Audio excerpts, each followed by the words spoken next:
वही प्रत्युत्पत्ति बता दिया था। व्यतिरिक व्याप्ति में क्या होता है, जो व्याप्ति है उसके अभाव व्यापक बन जाता है, जो व्यापक होता है अन्वय व्याप्ति में वो उसका अभाव व्याप्य हो जाता है। इसे यत्र वन्य भाव तत्र धूमाभाव यत्र व्याप्ति बनती है, उसको स्पष्ट करते हैं। तत्र यस्य उभय विधा व्याप्ति अस्ति तद अन्वय व्यतिरेकी। इनमें से आप समझो, जिस हेतु जिस अनुमान में जिस हेतु का दोनों प्रकार की व्याप्ति बनती हो, माने अन्वय व्याप्ति भी होती हो व्यतिरेक व्याप्ति भी होती हो, तद अन्वय व्यतिरेकी। ऐसे अनुमान का नाम अन्वय व्यतिरेकी, उस हेतु को भी अन्वय व्यतिरेकी कह देंगे। यथा धूमानुमान आदि, जैसे धूम निरूपिता अनुमान होता है। क्यों? क्योंकि तत्र ही धूमस्य अग्नि अन्वयो महान साधो दृश्यते। धूप का अग्नि के साथ अन्वय व्याप्ति महान साधक देखने को मिलता है। यत्र तत्र धूमः तत्र तत्र वह्निः यथा महानसम। और अग्नि भाव में धूमाभाव महारदाद दृश्यते। अग्निभाव निरूपिता व्याप्ति धूमाभाव में महारद में देखने को मिलता है। यत्र यत्र वन्य भाव तत्र धूमाभाव यथा महाह्रद। तद अन्वय व्यतिरेकित्वम। ऐसे हेतुओं को ही या अनुमानों को अन्वय व्यतिरेकी कहा जाता है।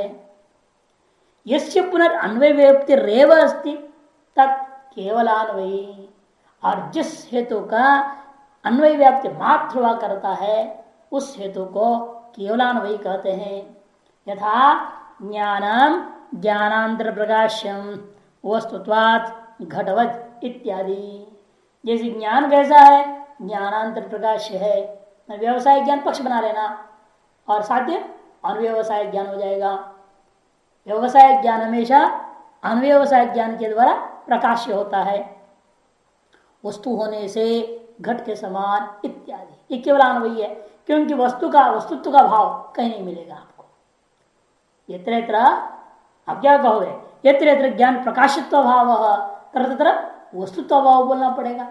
ये कहाँ मिलेगा? ज्ञान के द्वारा प्रकाश न हो ऐसा कोई संसार वस्तु ही नहीं है। न्याय वैशेषिक मीमांसा के हिसाब से आत्मा भी ज्ञान के द्वारा प्रकाश है। इसे ज्ञान अप्रकाश या ज्ञान प्रकाश अभाव जो है दुनिया में कोई वस्तु में नहीं है। और वस्तुत्व का भाव कहाँ मिलेगा? ये सर्वम वस्तु सर्व पदार्थ वस्तु रहेगा। इसलिए कहते अत्र ही ज्ञान प्रकाशत्व भावे वस्तुत्व भावो न क्वचित भी दर्शयितुम शक्य। ज्ञान प्रकाशत्व का भाव निरूपिता व्याप्ति वस्तुत्व भाव को लेकर के कहीं भी आप दिखा नहीं सकते। सर्वेशम अपनी अर्थानाम ज्ञान प्रकाशत्वात् वस्तुत्वाच्च। क्योंकि जितने भी पदार्थ है सब के सब क्या है? ज्ञान प्रकाशी है और वस्तु भी है। अतो व्यतिरेक व्याप्ति भाव। इसलिए ऐसे हेतुओं का ऐसे साध्य के साथ में कभी व्यतिरेक व्याप्ति नहीं हो सकती। यस्य तो व्यतिरेक व्याप्ति रेव अस्ति। और जिन हेतुओं का केवल व्यतिरेक व्याप्ति हुआ करता है तत् केवल व्यतिरेकी।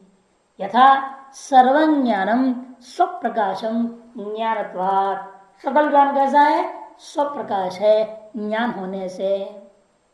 यहां पर व्यतिरेक व्याप्ति यस्य व्यतिरिक्त स्वप्रकाशत्वम नास्ति तस्य ज्ञानत्वमपि नास्ति। जो स्वप्रकाश नहीं है वह ज्ञान भी नहीं है। यथा घटादि। इस प्रकार से व्यतिरिक्त दृष्टांत ही मिलता है। यत्र यत्र ज्ञानत्वम तत्र स्वप्रकाशत्वम यथा, ऐसा कोई दृष्टांत नहीं मिलेगा। अत्र यस्य स्वप्रकाशत्वम तस्य ज्ञानत्वम है ना, यस्य स्वप्रकाशत्वम तस्य ज्ञानत्वमपि अस्ति इति क्वचित दर्शितुम अशक्यत्वात् अन्वय व्याप्ति नास्ति। जो जो स्वप्रकाश है वह ज्ञानत्व वाला है, या जो जो ज्ञानत्व वाला है वह स्वप्रकाशत्व वाला है, ऐसा कहीं भी दिखाना संभव नहीं है। क्योंकि पूरा हमारा सर्वम ज्ञानम पक्षकोटि में आ गया। ज्ञान के अलावा कोई स्वप्रकाश नहीं, इनके तो आत्मा भी जड़ है।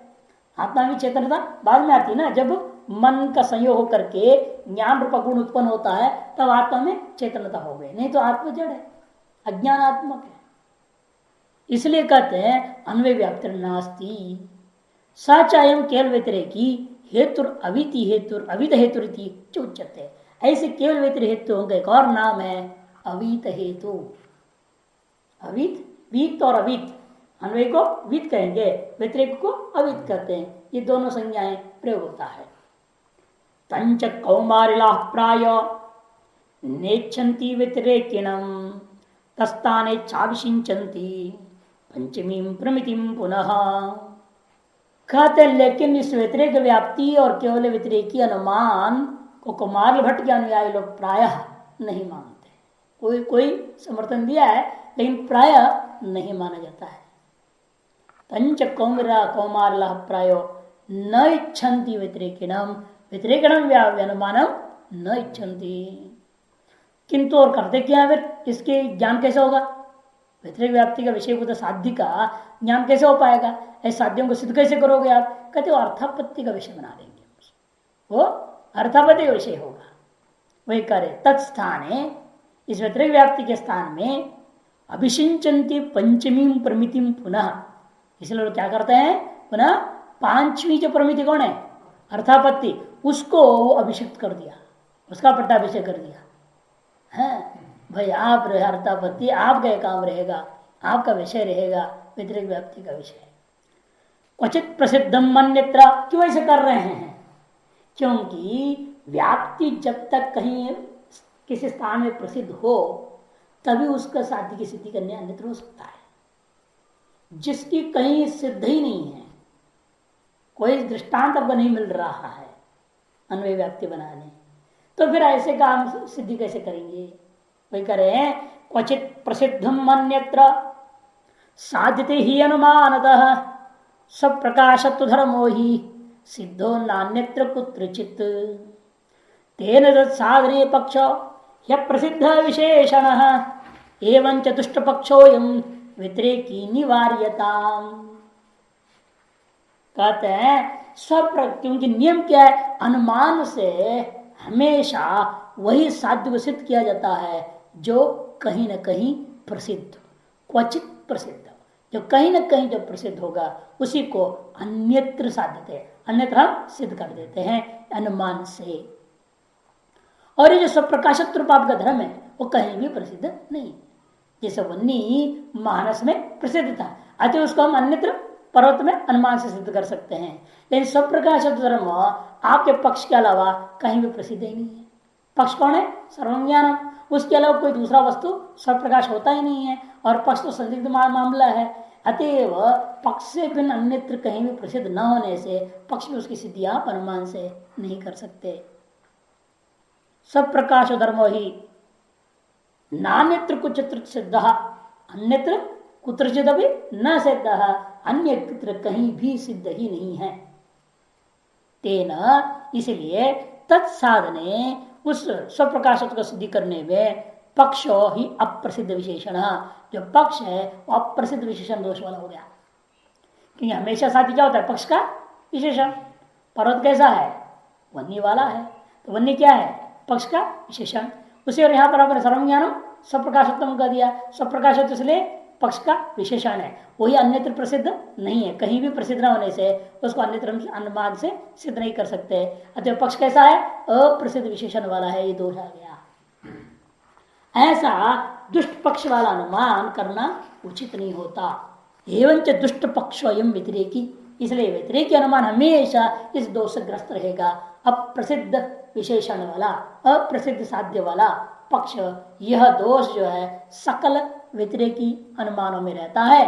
अतएव निवार्यता, इसको त्याग देना चाहिए, उपेक्षा कर देना चाहिए। ऐसा इसलिए हमारे मत में दो ही प्रकार का अनुमान है, अन्वय व्यतिरेकी और केवलान्वयी।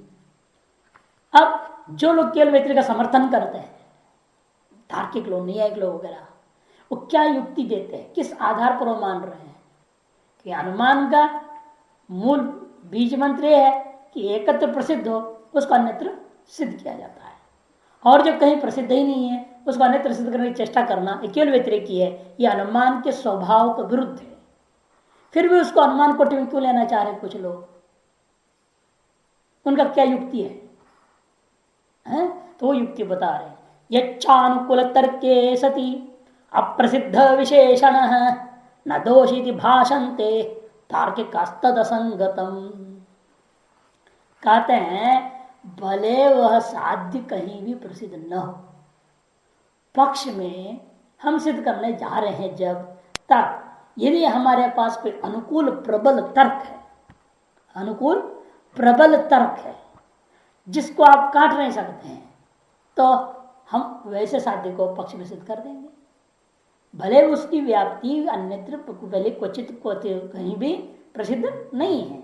एकत्र प्रसिद्ध को अन्यत्र सिद्ध करना सामान्य रूप अनुमान का नियम है, लेकिन अनुकूल तर्क के बल पर कहीं भी अप्रसिद्ध साध्य को भी किसी एक जगह पर सिद्ध कर सकते हैं। ऐसा ये उनका तर्क था। उनकी युक्ति क्या ही है? अनुकूल तर्क सद्भाव केवल व्यतिरेक अनुमानो अनुमानो स्वीकार्य करते न दोष यदि भाषणते। इसीलिए अप्रसिद्ध विशेषणता कोई दोष नहीं है। केवल व्यतिरेक अनुमान में जो दोष दिया क्या अप्रसिद्ध विशेषणता, ये इसको हम दोष नहीं मानते हैं, क्योंकि उस साध्य को पक्ष मात्र में प्रसिद्ध करने के लिए भी हमारे पास अनुकूल तर्क विद्यमान है। तद असंगता कहते असंगत है। ऐसा कोई तर्क ही नहीं है संसार में जो अप्रसिद्ध वस्तुओं को भी सिद्ध कर दे, कोई नहीं सकता है।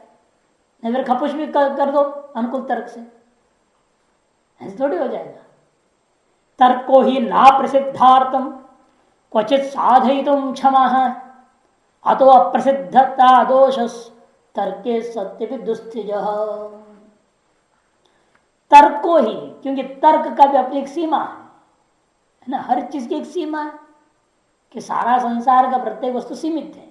तर्क की भी अपनी एक सीमा है, जैसे प्रत्यक्ष का भी अपनी एक सीमा है, अनुमिति की भी एक सीमा है, तब तो उपमिति मानना पड़ा, उसकी भी एक सीमा है, शब्द प्रमाण मानना पड़ा, उसकी भी एक सीमा है, अर्थापत्ति मानना पड़ता है। हर प्रमाण का अपनी एक सीमा है। और व्याप्ति का अंगभूत तर्क का भी अपनी एक सीमा है। वह अप्रसिद्ध वस्तुओं सिद्ध करने में समर्थ नहीं हो सकता। तर्क को ही न प्रसिद्धार्थम क्वचित साधितुम क्षमः, कहीं भी सिद्ध करने में समर्थ नहीं हो सकता। अतः इसीलिए तर्क के सत्य भी अनुकूल तर्क होने पर भी अप्रसिद्ध दोष अप्रसिद्धा दोष दुस्त्यज, अप्रसिद्धा दोष को आप छोड़ नहीं सकते, वो तो चिपका हुआ रहेगा ही। अतः केवल व्यतिरेक अनुमान को हम नहीं मानेंगे। लेकिन वेदांती मानता है केवल व्यतिरेक अनुमान। वो कैसा मानता है? कहते चित्त के कारण आत्मा को अवेद्य सिद्ध करना है, अप्रमेयम है ना। अब आत्मा क्या है? अप्रमेय मैंने अवेद्य है। कैसे सिद्ध करेंगे कि आत्मा के अलावा सारा संसार वेद्य है कि नहीं? एक ही एक वस्तु इस संसार में जो अवेद्य है, कौन है वो? आत्मा। वो हमारा पक्ष है नहीं? तो अवेद्य तो कहां सिद्ध करेंगे हम?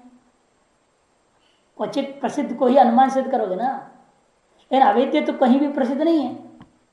फिर वो आत्मा में अवेद्यता अनुमान से नहीं बना सकते थे। ये सभी आप कह रहे हैं अप्रसिद्ध विशेषण का दोष हो जाएगा। तब उन्होंने तरीका निकाला। उन्होंने कहा सामान्य दृष्टानुमान से इस धर्म को सामान्य सिद्ध कर लेंगे। पहले हम क्या करेंगे? उल्टा अनुमान करें। इसलिए पहले वेद्यत्व को सिद्ध करेंगे। वेद्यत्व कैसा है? वेद्यत्व क्वचित निष्ठ अत्यंताभाव प्रतियोगी है, कहीं कहीं पर रहने वाला अत्यंताभाव का प्रतियोगी। क्या? वेद्यत्व। कहाँ रहता है अत्यंत भाव? उस वेद्यत्व का अत्यंत भाव आत्मा में।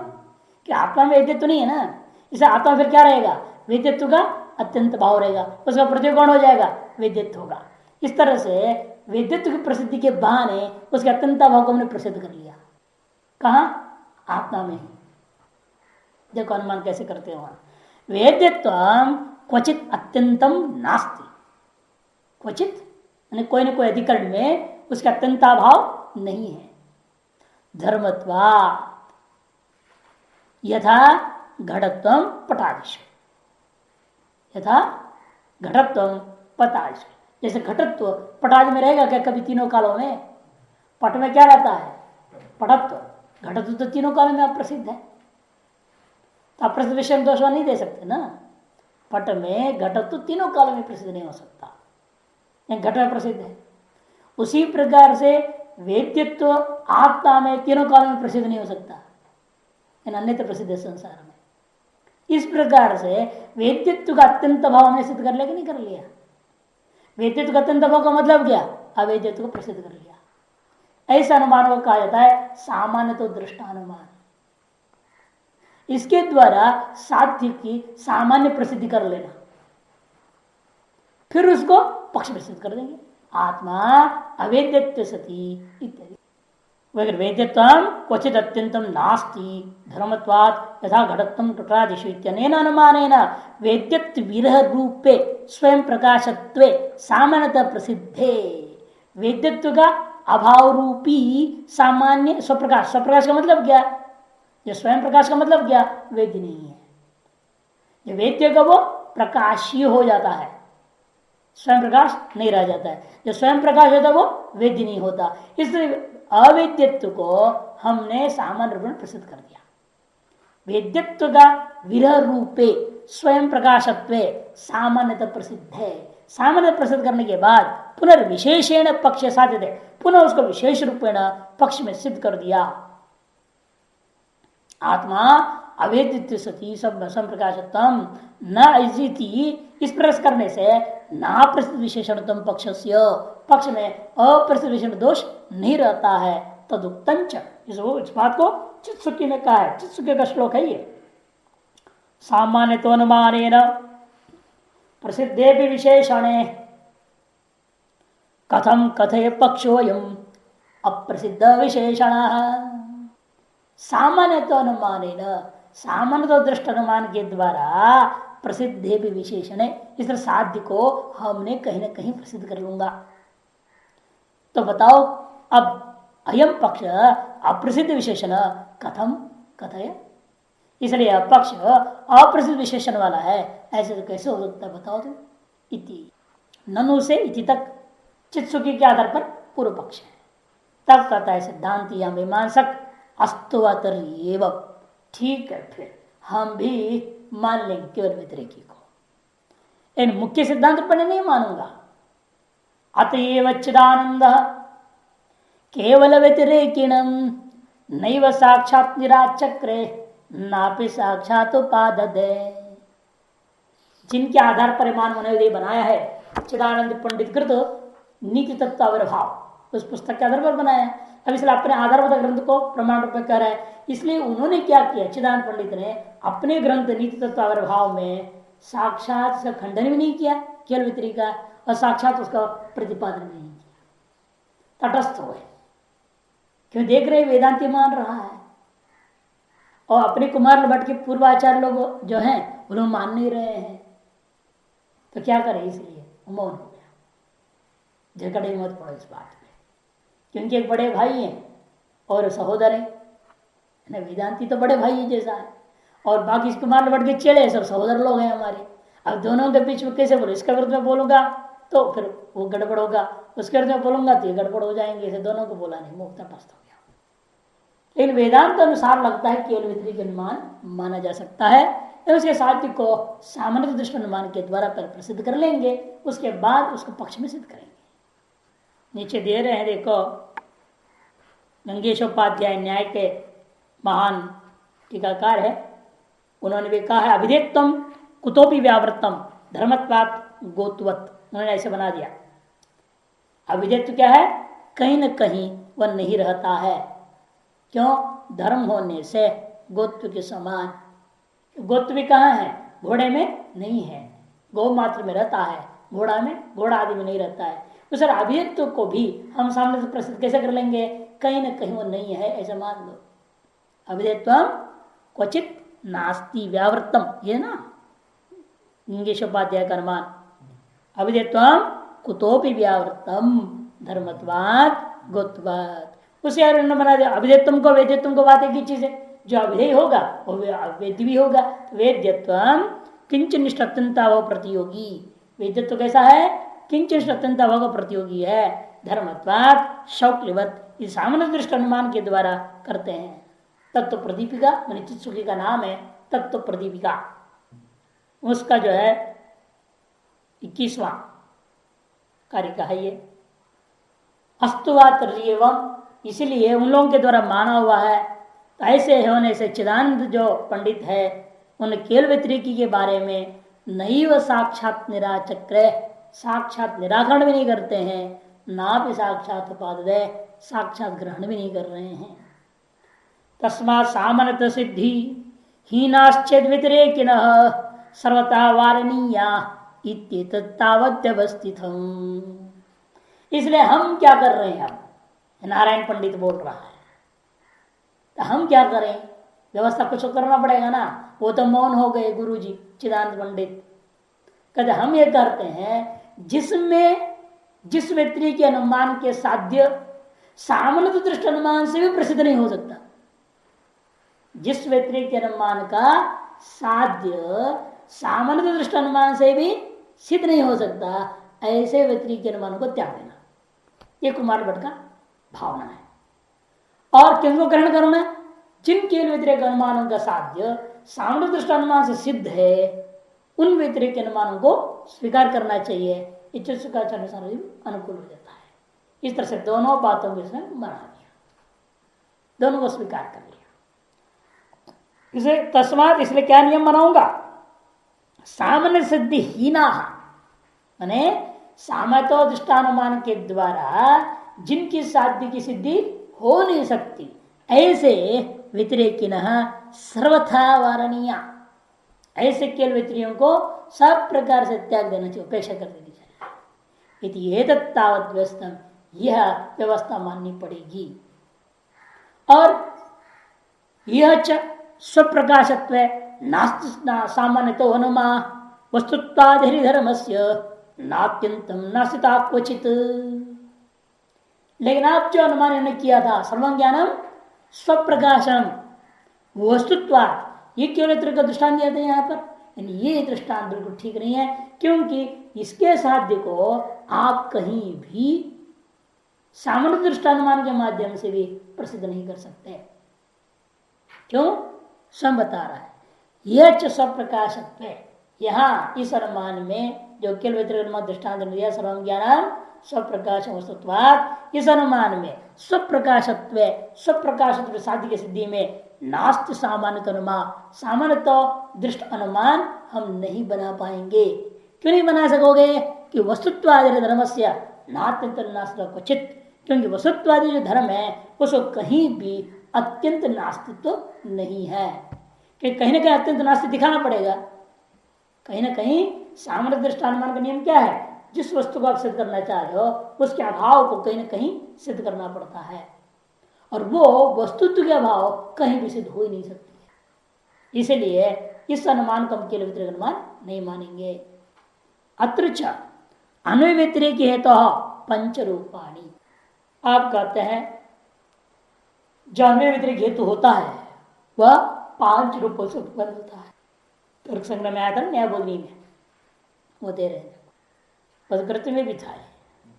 पक्षवृत्तित्व, सपक्षे सत्वम, पक्ष धर्मत्व, सपक्षे सत्वम, विपक्षाद व्यावृतत्वम, अबाधित विषयत्वम, असुत प्रतिपक्षत्व, 5 होना चाहिए सदहेतु के लिए। पक्ष का धर्म रूप में विद्यमान हो, सपक्ष में निश्चित हो, विपक्ष में ना हो, किसी अन्य के द्वारा प्रमाणों से बाधित का विषय न हो, और विरोधी कोई हेतु सत प्रतिशत उपस्थित न हो, ऐसे हेतु होने को ही हम सदहेतु कहते हैं। तत्र जिज्ञासित साध्य पर्वतादि पक्ष, तनिष्ठत्व है तो पक्ष धर्मत्व।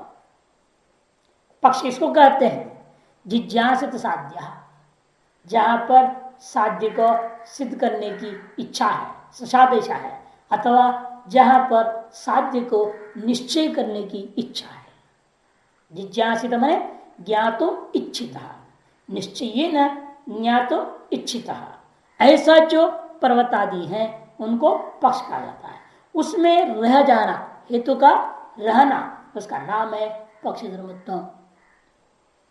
निश्चित साध्य महान साधि सपक्ष, और जहां साध्य का निश्चय हो चुका है ऐसा जो महान साधि है उनको सपक्ष कहते हैं। तत्र वर्तमानत्म, वहां हेतु का होने का नाम ही सपक्ष वृत्तित्व।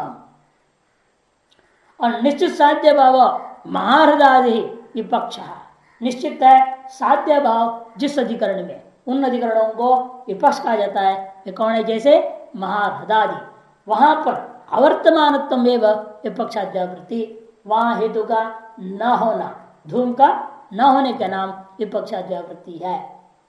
साध्य से अबाधितत्व अबाधित विषयत्व, साध्य का किसी अन्य प्रमाणों के द्वारा बाधित न होने का नाम ही अबाधित विषयत्व। और किसी साध्य का प्रतिहेतु के द्वारा, प्रतिहेतु भाव, जिस साध्य को सिद्ध करने जा रहे हैं उस ये हेतु का विरुद्ध में कोई दूसरा हेतु का न होना, इसको हम क्या कहते हैं? असत प्रतिपक्ष। ये तो अन्वय व्यतिरिक्त हेतु में पांचों हो जाता है, लेकिन केवलान्वयी में पांचों होता नहीं है, चार ही माना जाएगा। केवलान्वयनस्तो विपक्षाद्यावृत नास्ति, और विपक्षाद्यावृत के नाम कुछ नहीं मिलेगा, क्योंकि निश्चित साध्य वाला दृष्टांत ही नहीं है। अतएव क्यों? क्योंकि विपक्षाभावात् कह दिया। अतः तस्य चत्वारि रूपाणी से केवलान्वयी हेतु का चार ही स्वरूप माने जाएंगे, विपक्षाद्यावृत को छोड़ के बाकी चार। कौन कौन? पक्षधर्मत्व, सपक्षवृत्तित्व, अबाधित विषयत्व, असत प्रतिपक्षित्व। केवल व्यतिरिक के ना सपक्षम सत्वम नास्ति, केवल व्यतिरिक में सपक्ष में सत्व नाम चीज नहीं रहेगा। क्यों? सपक्षाभाव, कि उसका सपक्ष होता ही नहीं है, इसलिए वो भी चत्वार रूपा नहीं रहेगा। वहां पर वहां भी चार रूप है। कौन कौन है? लेकिन वहां पक्षधर्मत्व, विपक्षाव्यावृतत्व, अबाधित विषयत्व, असत प्रतिपक्षित्व। ये तो सपक्ष सत्य भी पक्षमात्र हेतु सैत् तरी असाधारण नाम हेत्वाभास सैत्, क्योंकि पक्ष में भी रहता हुआ और पक्ष मात्र में भी रहने लग जाए, पक्ष में सपक्ष सत्य पे सपक्ष में होते हुए भी पक्ष मात्र वृत्ति हेतु यदि है तो ऐसा हेतु को तरी असाधारण नाम हेत्वाभास सैत्, फिर तो असाधारण अनेकांति में ले जाएंगे उसको, इसलिए उसको हम यहाँ केवल व्यतिरिक्त कोटि के अंतर्गत नहीं रख सकते हैं। यथा जिस दृष्टांत देखो, नित्या भू गंधवत्वादिति, भू मने पृथ्वी कैसी है? नित्या है, गंध वाली होने से कह दिया। ऐसा नहीं हो सकता, क्योंकि ये हेतु गंधवत्व तो कहाँ है? पक्षमात्र वृत्ति है, पक्षमात्र वृत्ति है। भू गंधवत्वात् नित्या, अच्छा ही नित्यत्वेन, एक नित्यत्व रूपा निश्चित साध्य कहाँ है? आकाश आदि में। निश्चित साध्य वाला सपक्ष भी तो मिल रहा है ना, सपक्ष भी मिल रहा है, सपक्ष सत्व भी मिल रहा है। इसलिए क्वचित वह गंधत्व तो केवल पक्षमात्र वृत्ति है, पृथ्वी के अलावा अन्यत्र नहीं रहता। अतएव उस हेतु को हम असाधारण अनेकांतिक में ले जाएंगे। अत्र ही नित्यत्व सपक्ष भूतानाम आकाशादीनाम सद्भावेपि भूमात्र वृत्ति गंधवत्व, नित्यत्व साध्य के प्रसिद्धि सपक्ष का स्वरूप कौन है? आकाश आदि है। उन यदि सपक्ष हैं आकाश आदि, लेकिन आकाश आदि में सभी में गंधवत्व नहीं है, सपक्ष वृत्ति तो नहीं मिल रहा है। सपक्ष तो प्रसिद्ध है, यानी कि सपक्ष ही नहीं है। कि पहले क्या कहा था? केवल व्यतिरिक्त हेतुओं का सपक्ष ही नहीं होता, ऐसे कह दिया था। एनाथ कह रहे नहीं, सपक्ष तो है भले, इन संपूर्ण सपक्ष में हेतु विद्यमान नहीं होता, या नहीं? सद्भावे सपक्ष तो विद्यमान है, लेकिन वह हेतु विद्यमान नहीं है। क्यों? किंतु भू मात्र वृत्ति गंधवत्व, पृथ्वी रूप पक्ष मात्र वृत्ति है गंधवत्व। अतः असत्य सपक्ष पक्षमात्र वृत्ति केवल व्यतिरिक्त लक्ष्य तार्क कहा। इसलिए असत्य सपक्ष सपक्ष के न रहता हुआ पक्षमात्र वृत्ति केवल व्यतिरिक्त हेतु होता है। इस प्रकार से तार्किक लोगों ने लक्षण किया है। पक्षमात्र स्थितम सिद्ध्येत पक्षमात्रस्थ हेतु न अन्यत्र स्थितम आकृष्टुम तद्गतस्यैव पाठवम। क्योंकि तार्किक रक्षा ठीक हो तो सही है, पक्ष पक्ष विपक्ष का लक्षण तार्किक रक्षा के आधार पर दिया। पक्ष साध्यान्वितो धर्मी, साध्य जातीय धर्मवान, सपक्षवत विपक्षस्तु साध्य धर्म निवृत्तिमान। तीनों का लक्षण है, एक तरह से कुछ नहीं है। पक्ष क्या है? साध्यान्वित धर्मी है, और साध्य जाति धर्म वाला निश्चित हो जाए तो सपक्ष है, और विपक्ष क्या है, साध धर्म निवृत्ति वाला है, अभाव वाला है, सीधा साधा है। अच्छा, सपक्ष सतीच आभास असाधारण स्वसौ। आचार्य वरदराज तार्किक कक्षा में लिखते हैं, देखो सपक्ष सतीच आभास, ये सपक्ष भी है उसका, और भले वह है तो नहीं है, सपक्ष विद्यमान हो तो उसको हम किस में लेंगे, असाधारण अनेकांतिक में ले जाते हैं। सपक्ष सती तत्र अवर्तमान पक्षमात्रवर्ती हेतु हो, देखो आगे ना, सपक्ष तो है लेकिन पूरे सपक्ष में हेतु नहीं है, पक्षमात्र विद्यमान हेतु है, ऐसा का नाम असाधारण अनेकांत को नाभास असाधारण अनेकांति को नाभास, ऐसे नहीं बोलना, गलत बोल दिया, हाँ नाभास नहीं होना चाहिए, हेतु और असाधारण अनेकांत को आभास यथा भूर नित्य गंधोत्पत्ति। अत्र गगनाशु सपक्षेशु सत्सु अपि तत्र अवर्तमान पक्षभूत भूमि मात्रवर्ती गंधोत्तम आभासो भवति। देखो यहाँ ना आगे घटा दे, आभासो भवति अविद्यमान सपक्ष केल व्यतिरिक्त उक्तम एवं। इस अविद्यमान सपक्ष वाले को केल व्यतिरिक्त कह देना, जिसमें सपक्ष विद्यमान है हेतु नहीं है, किंतु पक्ष मात्र में हेतु विद्यमान है, उसको हम असाधारण अनेकांतिक ही मानते हैं।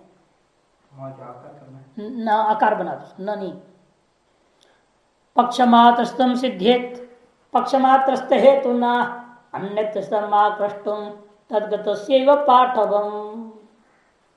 इसलिए कहते हैं कि पक्षमात्र वृत्ति हेतु के द्वारा, पक्षमात्र स्थितम पक्षमात्रस्त हेतु न, पक्ष उसको पहले ले लो, पक्षमात्र स्थित हेतु के द्वारा साध्य की कहां सिद्ध कर रहे हैं, पक्षमात्र स्तम सिद्धेत, पक्षमात्र स्थित को सिद्ध कर रहे हैं, साध्य को, साध्य की पक्षमात्र स्थिति सिद्ध होती है। जबकि नियम क्या होता है, अन्यत्र स्थितम आकृष्टुम तद्गतस्यैव पाठवम्, क्योंकि अनुमान का स्वभाव क्या है, लेकिन अन्यत्र स्थित पदार्थ को अन्यत्र खींच कर ले जाके दिखाकर सिद्ध करने का नाम ही अनुमान की कुशलता होती है। इस वन्नी कहा था, मानस, उसको खींच के कहा ले गए आप, पर्वत पे सिद्ध कर दे रहे हैं, यह अनुमान की विशेषता है। वो विशेषता रहा नहीं, पक्ष मात्र अस्तित्व को लेकर के पक्ष मात्र में अपने सिद्ध कर दिया, तो क्या वही बात हुई इसमें, अन्यत्र स्थित को अन्यत्र देख करके आकर्षण सिद्ध कहां हो रहा है यहाँ पर। इसलिए इसको अनुमान मानना ही उचित नहीं होता, इसे को आभास मानना ही ठीक, असाधारण अनेकांतिक। अन्यत्र स्थितम आकृष्टुम, जबकि अन्यत्र स्थित पदार्थ को पक्ष में सिद्ध करना हेतु की योग्यता मानी जाती है। हेतु की ये कुशल पाठों में कुशलता है, योग्यता है, विशेषता है हेतु का, कि वो अन्यत्र सिद्ध वस्तु साध्य के साथ व्याप्ति जो ग्रहण हुआ था, अपने उस साध्य को दूसरे अधिकरण में हेतु होने मात्र से सिद्ध कर देता है। अतः सपक्ष सत्वभावात चतुरूप व्यतिरेकी, इसलिए व्यतिरेकी अनुमान भी सपक्ष का न होने से चार रूपों वाला ही मानना उचित होता है। जहां सपक्ष रह गया वो असाधारण अनेकांतिक ले लेना, सपक्ष है भले हेतु सपक्ष में नहीं है, क्योंकि साध्य का निश्चित साध्य स्थल आपको ज्ञान में है, तो फिर उस हेतु को केवल व्यतिरेकी नहीं कहना, किंतु उसको असाधारण अनेकांतिक में ले जाना है। तत्सिद्धम द्वैविध्यम त्रैविध्यम च अनुमानस्या, इस प्रकार से मुख्य मत क्या है, दो ही प्रकार का, अन्वय व्यतिरेकी और केवलान्वयी, और चित्सुकी आदि के आधार पर जो है तीन प्रकार का भी पक्ष है, केवल व्यतिरेकी को लेकर के। इस प्रकार अनुमान का एक तरीके से भेद कर दिया, तीन प्रकार का। दूसरे ढंग से भी अनुमान का भेद करेंगे, तच्च पुनरपि द्वेदा, वह पुनः अनुमान दो प्रकार का, दृष्टाम सामान्य दृष्टंच, दृष्टा माने विशेष दृष्टम और सामान्य दृष्टम, ऐसे दो प्रकार का अनुमान मानेंगे। तत्र उनमें पहला का बता रहे, दृष्टैक व्यक्ति विषयम दृष्टम इष्टम हिमादृशाम कृत्तिकोदयम आलक्ष्य रोहिण्य निमितिर्यथा एवं सामर्थो व्याप्ति दृष्टिया यत्रानुमीयते तद्धि सामर्थो दृष्टम यथावन्यनुमादिकम। दृष्टैक व्यक्ति विषयम, दृष्ट एक व्यक्ति विषयक अनुमान, क्योंकि ये कोई जरूर नहीं भूयो बार बार अनेक जगह देखा हुआ, ऐसे कोई जरूर नहीं। जैसे पहले आया था ना बौद्धों के खंडन में कल, क्या है तो दिया था तादात्म्य तदुत्पत्ति। अब उसको हम लोग खंडन किया, कहां दृष्टांत दिया था? रोहिणी नक्षत्र। कृत्तिका के उदय के अनंतर रोहिणी नक्षत्र की अस्तित्व को स्वीकार कर लिया। यह व्याप्ति जो है अन्यत्र कहां प्रसिद्ध हो पाएगा? यहां न तो तादात्म्य संबंध इन दोनों के बीच में, न तो जन्य जन्य भाव कार्यकारण भाव भी नहीं है। तादात्म्य संबंध कहां माना जाता है? व्यापक जाति व्याप्ति जातियों को लेकर के, शिष्यपत्व और वृक्षत्व जैसा। वृक्षत्व में शिष्यपत्व अंतर्भाव हो जाता है ना, कि वृक्षत्व जाति व्यापक है, शिष्यपत्व जाति व्याप्य है, वहां तादात्म्य मानते हैं। और कार्यकारण भाव जैसे धूम और वन्नी, वैसे कृत्तिका और रोहिणी के बीच में न तो तादात्म्य है न तो कार्यकारण भाव है, वहां भी व्याप्ति माना जाता है, अनुमान करते हैं। इसको दृष्टानुमान में लेते, विशेष तो दृष्टानुमान वगैरह। दृष्ट एक व्यक्ति विषयकम दृष्टम इष्टम ही मादृशाम। मादृशाम ने हमारे जैसे कुमार मत के अनुयायियों को इष्ट है क्या? एक व्यक्ति विषयक दृष्ट, एक व्यक्ति विषयक व्याप्ति को भी लेकर के हम अनुमान जो करेंगे वो विशेष तो दृष्टानुमान कहा जाता है। कृत्तिका उदय आलक्ष्य रोहिणी अनुमिति यथा। कृत्तिका नक्षत्र का उदय को लक्षित करता हुआ रोहिणी नक्षत्र का अनुमिति जैसे कर लेते हो, इस स्थल में विशेष दृष्टानुमान माना जाता है। एवं सामान्यतो व्याप्ति दृष्टिया यत्रानुमीयते तद्य सामान्यतो दृष्टम यथा वन्यनुमादिकम। इसी प्रकार सामान्य व्याप्ति का दर्शन हुआ, सामान्यतः ग्रहण कर लिया आपने ना, यदि आप मानसीय धूम को मानसवनी के साथ देख रहे हो, उसके बाद क्या कर रहे हैं? उसका विशेषण को विशेष अनालंगित कहा था ना, उसमें विशेष अनालंगित करके सामान्य ग्रहण कर दिए, तरवन्नी, ऐसे अनुमानों को सामान्य दृष्टानुमान कह देते हैं। सामान्य तो व्याप्ति दृष्टिया यत्र अनुमीयते तद्धि सामान्य तो दृष्टम यथा वन्य अनुमादिकम, वन्य का अनुमान आदि। उन्होंने दूसरा अनुमान दिया दृष्टि के लिए, इन्होंने कृत्तिका और रोहिणी का लिया ना, वहां उन्होंने क्या कहा है देखो चिदानंद पंडित ने, तत्व द्विविधम दृष्टान सामान्य दृष्टम चेती सदृष्टैक विषय दृष्टम यथा स्वरेण पुत्रानुमानम। ये दृष्टान दिया, स्वर सुनकर के पुत्र का अनुमान कर लिया।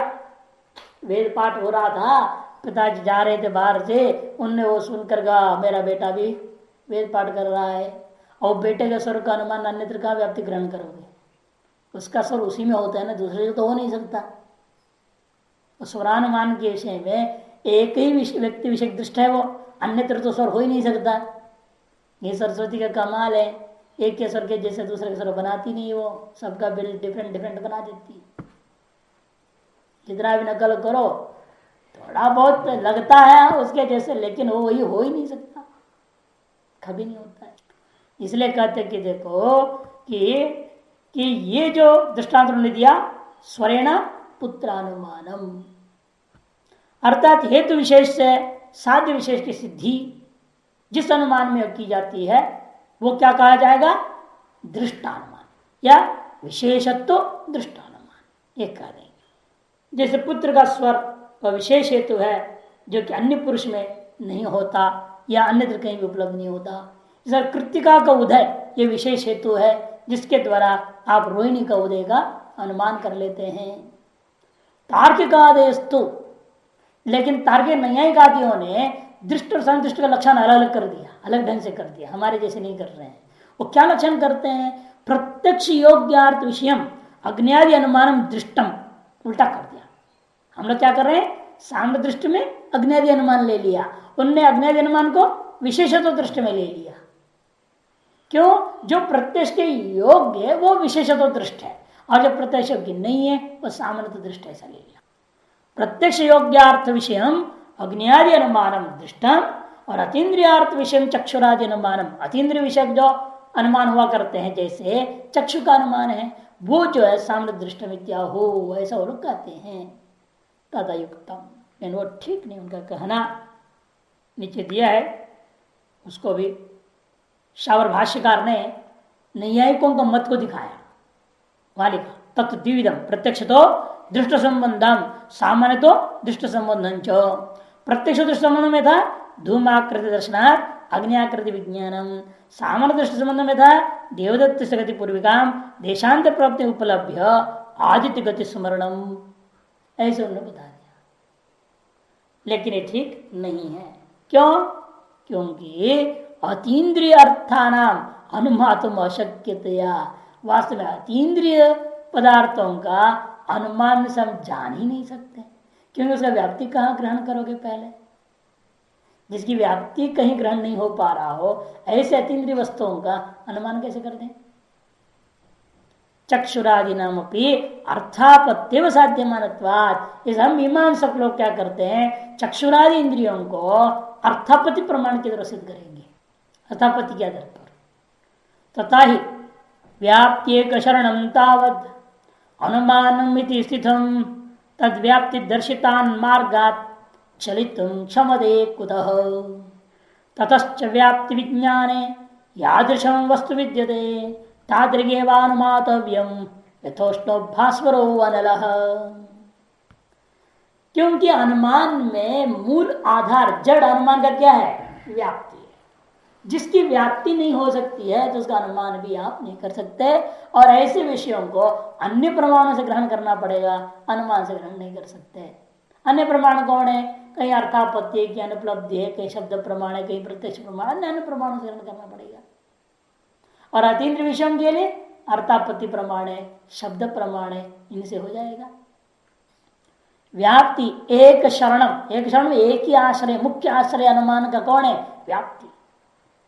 तावद अनुमान में सिद्धम, ये जो अनुमान है व्याप्ति एक शरण वाला है, ऐसा स्थित होने से तद व्याप्ति दर्शितात मार्गा, इसलिए व्याप्ति में जिन साध्य और हेतुओं को जैसा दिखाया गया है उससे चलितुम क्षमते कुतः, उससे हटकर कुछ और चीज कैसे आप सिद्ध कर सकेंगे?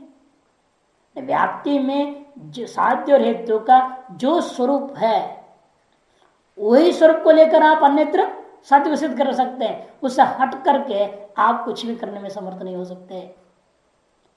इसीलिए ततश्च व्याप्ति विज्ञान यादृशम वस्तु विद्यते, व्याप्ति ज्ञान में जिस प्रकार का साध्य और हेतु है तादृगेव अनुमातव्यम, उसी प्रकार का अनुमान के द्वारा साध्य को सिद्ध करना है। जैसा उष्णो भास्वरानल, अग्नि कैसा है? उष्ण है और भास्वर है, दीपक आदि के समान। न च अतीन्द्रिय वस्तु न प्राग दृष्टाकार योगिता दृश्यत्वं तेजसा दृष्टम चक्षुस्तद संभवात्। न चातीन्द्रिय वस्तु नाम प्राग दृष्टाकार योगिता दृश्यत्वं तेजसा दृष्टम चक्षुस्तद संभवात्। अतएव ही सर्वत्राप्य अत्यंतादृष्ट साधने विशेष बाधकम नाम दोषम घोषयितास्महे। इस अतीन्द्रिय वस्तुओं का पहले कोई दृष्ट आकार मान व्याप्ति ग्रहण नहीं हो सकता। दृश्यत्वम तेजसाम दृष्टम चक्षुषस्तद संभवात्, जैसे तेज में दृश्यत्व है लेकिन चक्षु में दृश्यत्व सिद्ध कर लोगे? आप चक्षु को तेजस अनुमान से कैसे बना दोगे? ये अनुमान से करना है, चक्षु जो है तेजस्कारी है, तब ना हम कर सकेंगे। जैसा तेजस में भास्वरत्व दृश्य है ना, भास्वरत्व उष्णत्व दृश्य है, वैसे कि आंख में भी भास्वरत्व और उष्णत्व दृश्य है, फिर कैसे अनुमान कर देंगे चक्षु तेजस है? ये नहीं हो सकता।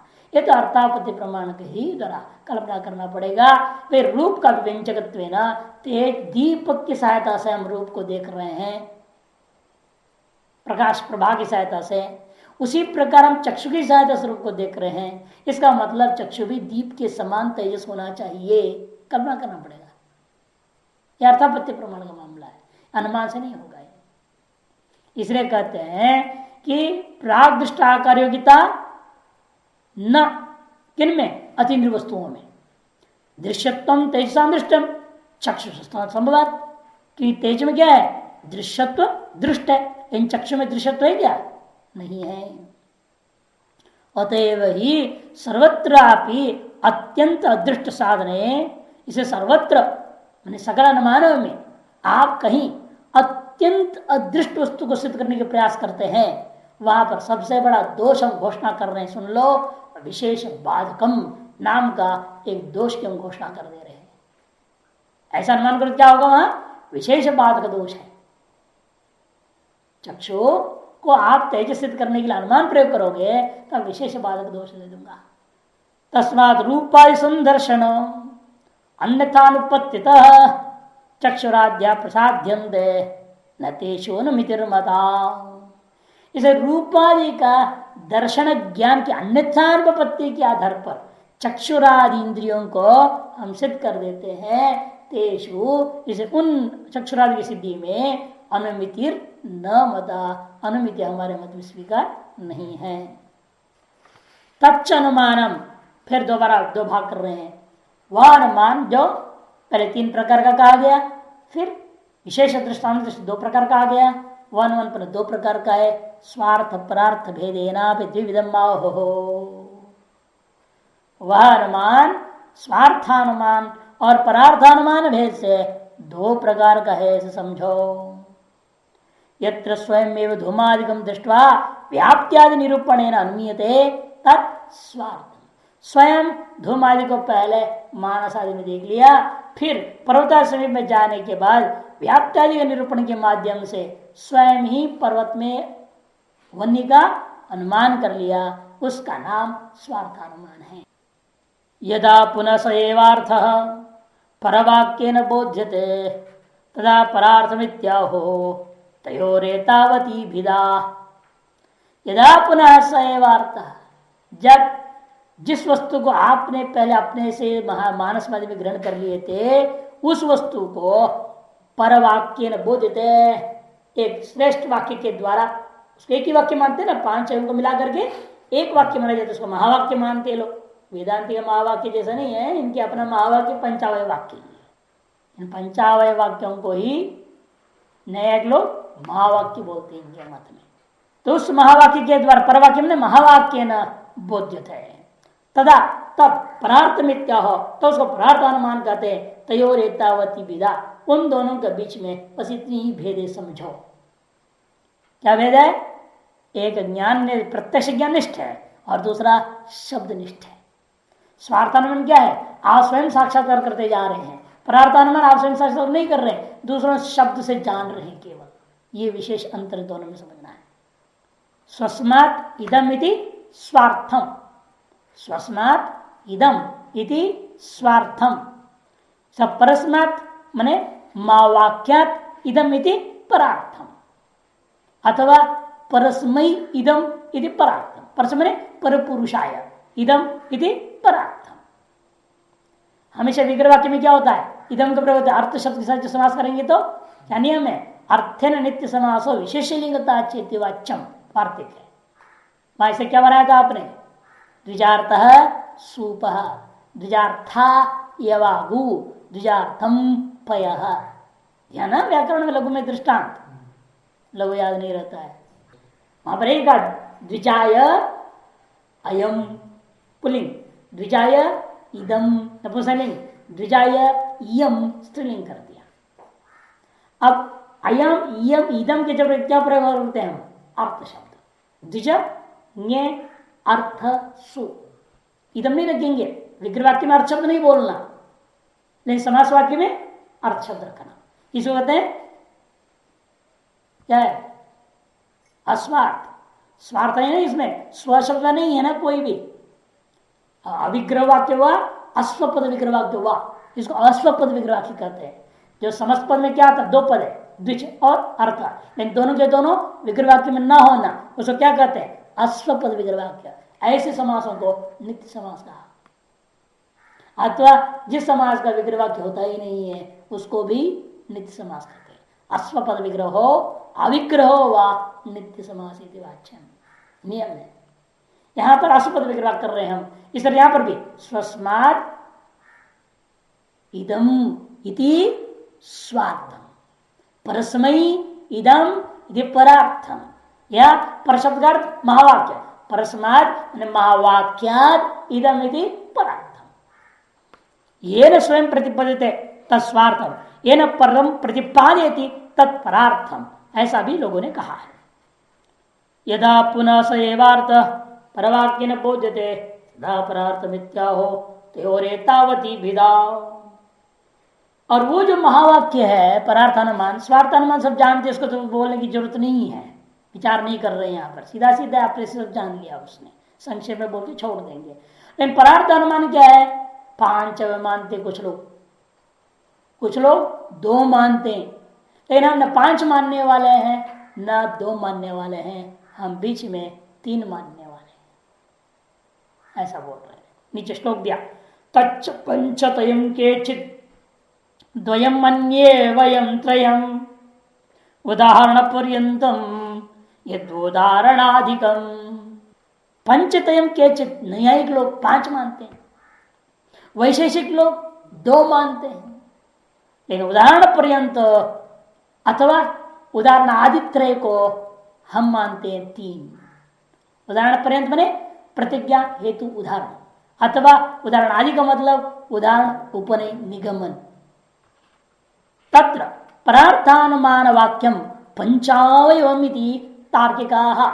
परार्थानुमान का जो महावाक्य होता है वो 5 अवयवों से युक्त है, ऐसा तार्किक लोगों का कहना है। यह अवयव कौन कौन है? प्रतिज्ञा हेतु उदाहरण उपनय निगमनानि अवयवाः। प्रतिज्ञा हेतु उदाहरण उपनय और निगमन, ये 5 वाक्य से कहते हैं। यथा, जैसे कि दृष्टांत क्या है? अयम पर्वतो अग्निमान, यह पर्वत कैसा है? अग्नि वाला है। ये जो प्रतिज्ञा वाक्य है। धूमत्वात् हेतु वाक्य है, यो यो धूमान ससव अग्निमान यथा मानसा, दृष्टांत वाक्य है। धूमवांश्च अयम वन्यव्याप्य धूमवांश्चयम, ये उपनय वाक्य है। तस्माद अग्निमान एव पर्वत इति, ये वो निगमन वाक्य है। एक एक अलग करके समझात्रा प्रतिज्ञा किसको कहते हैं? परम बोधितुम पक्ष वचनम प्रतिज्ञा, दूसरे को बोध कराने के लिए पक्ष विषयक वाक्य का नाम प्रतिज्ञा वाक्य है। और प्रतिज्ञा में पक्ष में क्या होता है? हमेशा जिज्ञासित तो उससे होता है ना, साध्य विशिष्ट ही होता है। केवल पक्ष पर्वत ऐसा नहीं बोला जाएगा, पर्वत वन्यमान कहा जाएगा। पर्वत अग्निमान यदि साधनत्व आवेदकम लिंग वचन हेतु, साधनत्व को ज्ञापन करने वाला लिंग संबंधी वाक्य को हेतु वाक्य कहते हैं। जैसे धूमवत्वाद इति।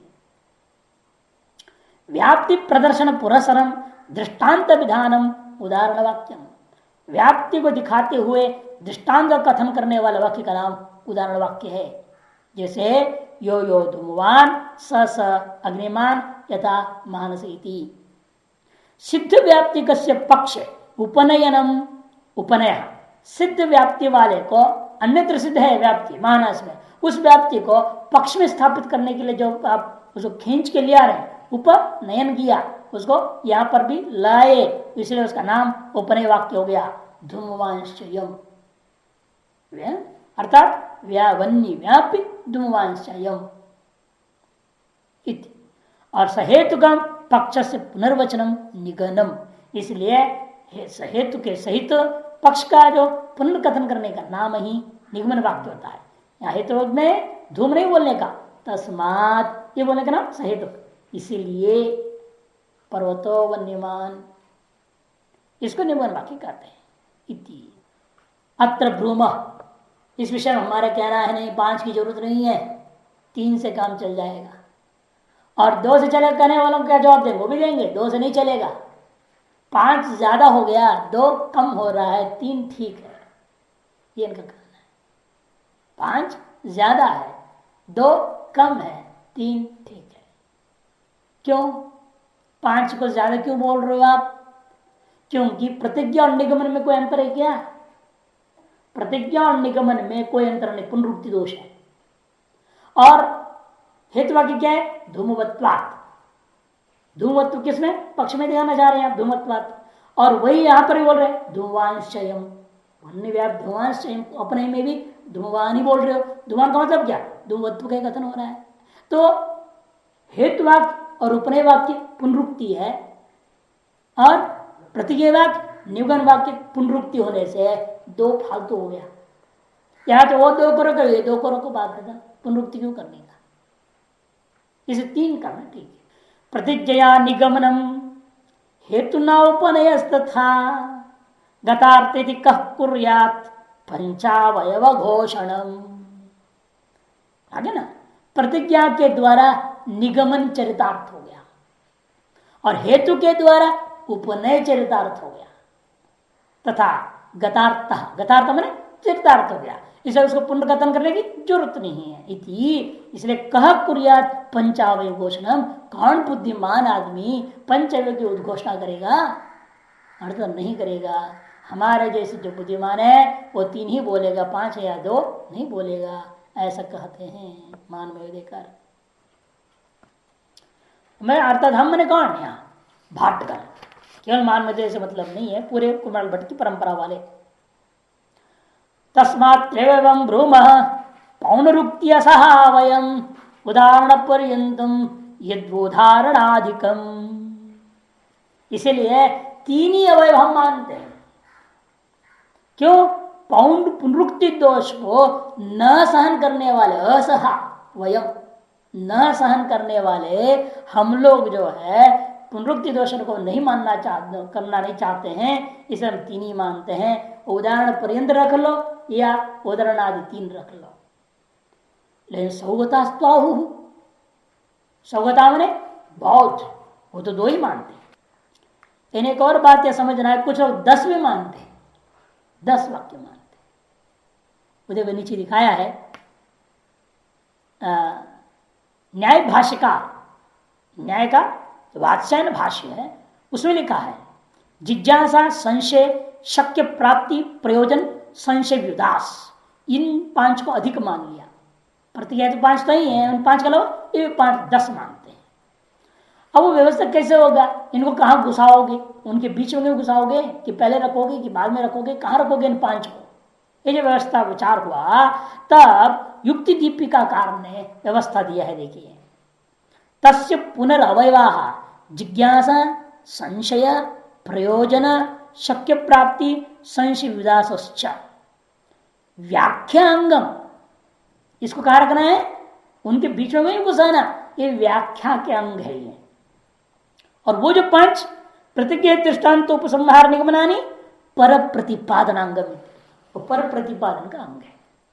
पर प्रतिपादन तो नहीं 5 से हो जाएगा, इन प्रतिपादन करने के बाद उस व्यक्ति के अंदर से संशय घुस जाए तो कुतर्काव है, तब उसको काटने के लिए और व्याख्या करनी पड़ेगी ना, वो व्याख्या का 5 अंग है। ऐसा उन्होंने पूरे 10 को मिला दिया। वैशेषिक भाष्यकार भी पंचावयवादी हैं, वो भी कहते हैं 5% भाष्यकार। और मानविद कर्म पहले कहा वयम तन न बुद्ध्याम है। यद्यपि वैशेषिक दर्शनकार में व्यवस्था क्या था 5 की थी, लेकिन मानवेद में क्या कहा था? हम उस परंपरा को नहीं मानेंगे 5 का, कोई जरूरत नहीं 5 की। साधन अनुपयुक्त वचन से अधिकत्वात्, हम तो 2 ही मानेंगे। क्योंकि प्रश्न क्या था? साधन विषय प्रश्न है। क्योंकि प्रतिज्ञा वक्त पहले घोषित हो जाता है, तब प्रतिज्ञा घोषित होने पर ही तो शास्त्रार्थ में आपने कुछ बोला तो उसे प्रमाण विषय प्रश्न हमारा होता है ना केवल। तो ये प्रमाण विषय जवाब दो ना, फालतू जवाब क्यों देंगे आप?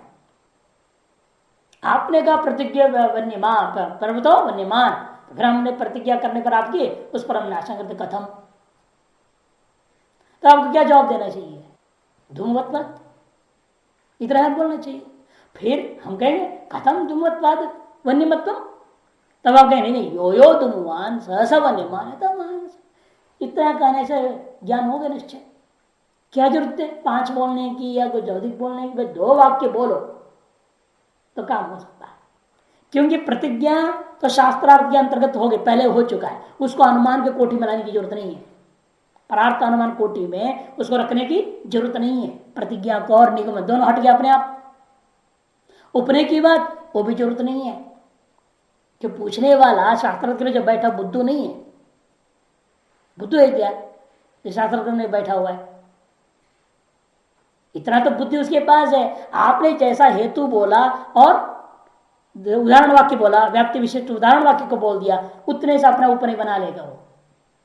इतना तो बुद्धि है, तभी तो शास्त्र तो बैठा है। इसीलिए प्रतिज्ञा निगमन उपनय तीनों की जरूरत नहीं है, दो से काम चलता है। ऐसे मान में विदेकार ने भी बौद्धों के अनुसरण करता हुआ दो ही कहा है। देखो वाक्य दिया मान में देखा, वयम तन बुद्ध्यामहे साधन अनुपयुक्त वचन अधिकत्वात् प्रतिपादन साधन जिज्ञासा कृता किम प्रमाणम इति तत्र यावदंग विशिष्टम साधन तावदेव वक्तव्यम अंगे च द्वे एव व्याप्ति पक्ष धर्मत्वे नहीं तत्वधिकम प्रवृत्तिंगम। व्याप्ति और पक्ष धर्म दो बोल दो, काम चल जाएगा, उससे अधिक प्रवृत्ति का यहाँ कोई अंग होने की जरूरत नहीं है। ऐसा मान वेदकार ने भी कहा। बौद्ध लोग भी कह रहे सौगतास्ताहु यो धूमान स्वग्निमान यथा महानसा धूमान शायम, बस वो लेकिन थोड़ा अंतर कर रहे हैं, वो उपनय को पकड़ रहे हैं, वो उदाहरण वाक्य और उपनय वाक्य को लेते हैं, हित वाक्य को नहीं लिया, पक्ष धर्म को नहीं पकड़ा। हम लोग क्या ले रहे, वैशेषिक ने क्या लिया, पक्ष धर्म और उदाहरण वाक्य को लिया।